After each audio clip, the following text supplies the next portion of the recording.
Hi everyone, this is PillMuse. I'm a pharmacist, and I'll be guiding you through how to make allergy season a lot easier to manage.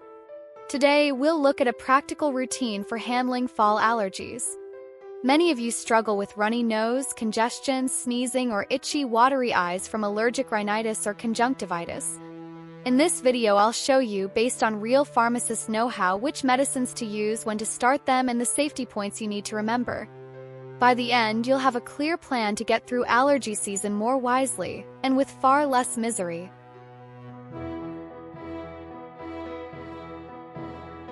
Not long ago, a patient came into my pharmacy, a freelance photographer. For today's story, let's call her Lily. Last September, Lily's allergies got so bad she couldn't really pull off the wedding shoot she had booked. Constant congestion and watery eyes made every shoot a struggle, and in the end, some of her clients even asked for refunds or reshoots because the results just weren't up to par. This year, a friend told her, "It's better to manage allergies ahead of time." So she came to see me a little earlier, in mid-August. After listening to her story, I asked, "Did you try to get through last allergy season without using any medicine?" She shook her head. When her symptoms were at their worst, she took loratadine, did nasal rinses with a Neti Pot, and even used a topical decongestant spray at night for quick relief. But despite all that, she still couldn't make it through September. That made me curious, so I asked more questions. Soon, I spotted a few problems in the way Lily had been managing her symptoms. I corrected the parts she had been doing wrong, guided her on safer techniques, and recommended a few extra products she could add. And now, this September, Lily is doing much better than she was last year. The same solution I shared with her, I'm about to share with you. So stay with me until the end. Have you ever heard where the word allergy comes from? It actually traces back to Greek, allos meaning other, and ergon meaning reaction. In other words, it originally meant a reaction that's different from normal. Interestingly, in English, allergic rhinitis has long been called hay fever. Of course, it isn't really a fever. But people who worked in the fields during hay season often developed intense symptoms, so the name stuck. And this isn't a rare problem at all. In the US alone, about 1 in 3 adults and nearly half of children struggle with allergic rhinitis. It's one of the most common chronic conditions around us. Allergies come in different forms. Seasonal allergies usually flare up in spring and fall with pollen. Perennial allergies last all year, often from dust mites or pet dander. That's why some people say, "Spring is the worst time for me," while others say, "I suffer all year long." Lily, the patient I introduced earlier, is a classic example of seasonal allergies.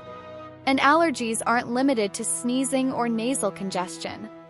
More than half of patients also experience itchy, watery, red eyes, just like Lily did. So it's more accurate to say allergies affect both the nose and the eyes, not just the nose alone. Patients sometimes ask me, "Isn't allergic rhinitis just like a cold?" But the truth is, they're quite different. Cold is caused by a virus, and it usually runs its course in about a week to 10 days. Let me give you a metaphor. Imagine a burglar breaks into your house. Naturally, there's going to be a commotion trying to catch him. Even after he's caught, your home is left a mess, furniture overturned, things broken. That's what a cold is like. The virus is the burglar, and the body's immune response is the chaos. The mess leads to symptoms like coughing, runny nose, and fever. But just as you eventually clean up the house, the body recovers once the virus is gone. Allergies, on the other hand, are different. It's like someone comes into your house who isn't a burglar at all, just an unfamiliar guest. They're not harmful, but your body overreacts as if they were a thief. That guest is the allergen, like pollen or pet dander. And because these allergens keep coming back in certain seasons or environments, your body stays on high alert, reacting again and again. That's why allergic rhinitis tends to recur every season, every year, and the symptoms don't clear up in just a few days. They can drag on for weeks. To sum it up, yes, allergens like pollen and dust are the triggers. But if you look closer, the real problem is our own immune system overreacting to those harmless exposures.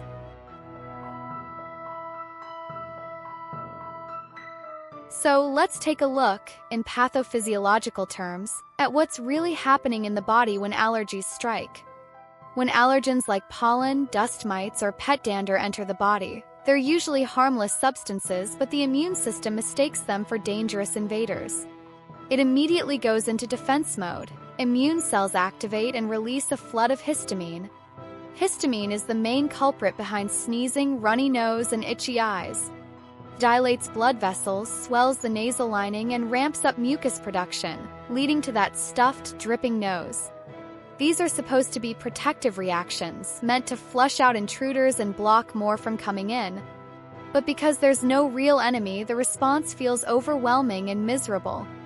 And as I'll explain later, the medicines we call antihistamines work by blocking this very effect of histamine.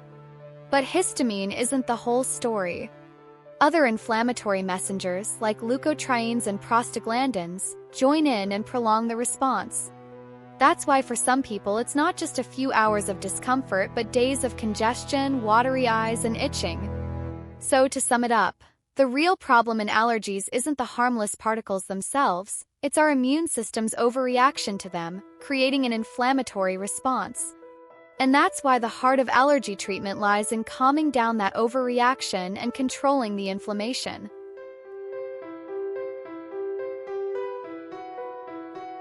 Now let's talk about how to actually get allergies under control.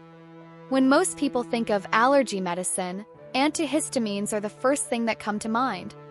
They're the most familiar and the most commonly used. But in Lily's case, that wasn't enough. She had already tried antihistamines, nasal rinses, even decongestant sprays for quick relief. Yet she still struggled to make it through September. So I told her this. This time, think of this medicine as your most important one, and make sure you use it. That medicine is the intranasal corticosteroid spray, often shortened to INCS. Earlier, when I explained the pathophysiology, I mentioned how allergens trigger immune cells to release histamine, followed by other messengers like leukotrienes that drive stronger and longer inflammation. The allergy is mild, blocking histamine alone may be enough. But for more severe cases like Lily's, you need to go deeper, stopping the inflammation itself before it builds. And that's exactly what INCS does best. Of course, there's a catch, hence this doesn't work right away.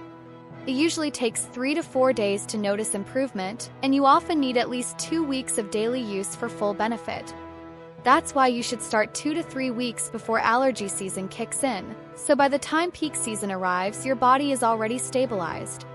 That advice Lily once heard, Manage allergies ahead of time, was really pointing to this very feature of INCS. In the US, you can buy several INCS sprays over the counter. Fluticasone, Flonase, triamcinolone, Nasacort, and budesonide, Rhinocort. They're typically used once daily. Key is technique. Aim the spray slightly outward toward the ear rather than the center of the nose and inhale gently as you spray. If you aim straight toward the septum, you raise the risk of side effects like nosebleeds or irritation and reduce the effectiveness. And one more reminder, this isn't a quick fix. The benefits build gradually, and it takes at least 2 weeks of steady use to see the maximum effect. So don't give up halfway, stick with it consistently.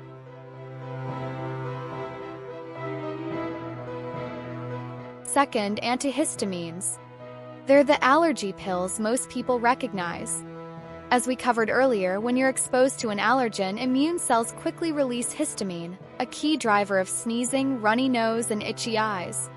Antihistamines block that histamine signal. In the US, common over-the-counter second-generation options include fexofenadine, Allegra, loratadine, Claritin, and cetirizine, Zyrtec. Cetirizine often feels fast, but it's more likely to make some people drowsy. If you want to avoid drowsiness, consider loratadine or fexofenadine, and among these, fexofenadine is generally the least sedating. In Lily's case, she took loratadine only on really bad days. That approach has a drawback.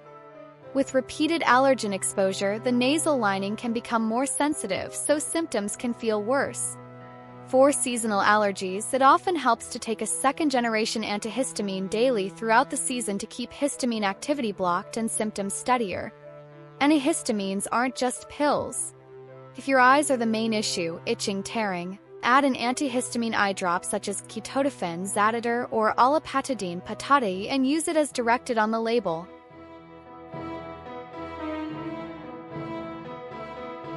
Next, let's talk about nasal irrigation.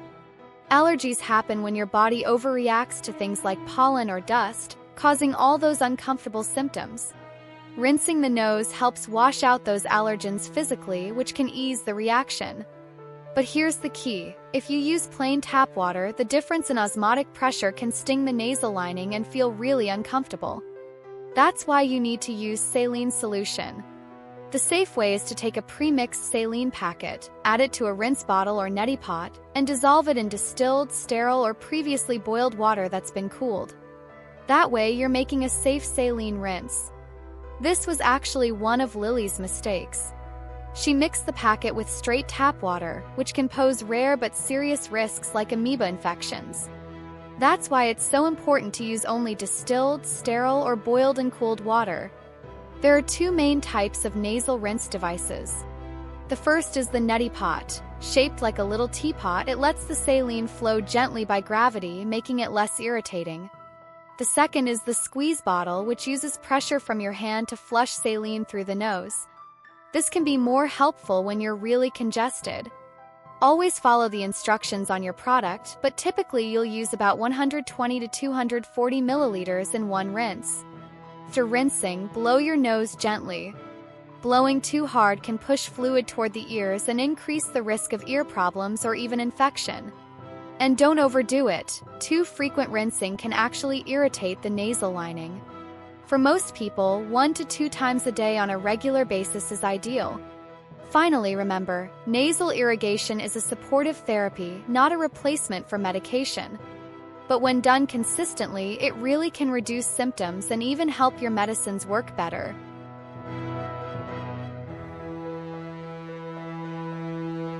Fourth, let's talk about nasal decongestant sprays.